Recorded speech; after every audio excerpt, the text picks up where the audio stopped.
वफाकी वज़ीर ख़जाना इसहाक़ डार ने सदर मुमलिकत आरिफ अलवी से मुलाकात की है। ऐवान सदर में होने वाली मुलाकात में वज़ीर ख़जाना ने मुल्क की मौजूदा माशी सूरत हाल से मुताल्लिक़ आगाह किया। ब्यूरो चीफ इस्लामाबाद इफ्तिखार शिराजी साहब ने हमें ज्वाइन कर उनसे बात करेंगे। शिराजी साहब, मुलाकात में मज़ीद किन उमूर पर गुफ्तगू की गई है?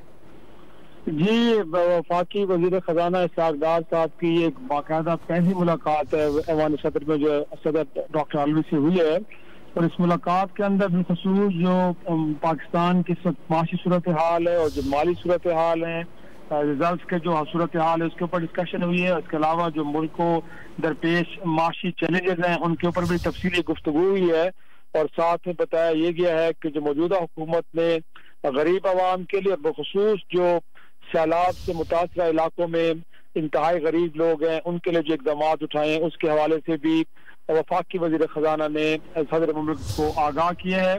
और फ्यूचर में जो मुस्तकबिल में जो पाकिस्तान को माशी और माली सतह पे जो चैलेंज दरपेश हैं उसके हवाले से भी सदर मुल्क को तफसीली तौर पे वज़ीर ख़जाना ने आगाह किया है। जी, बहुत शुक्रिया इफ्तिखार शिराजी साहब, गुफ्तगू कर रहे थे।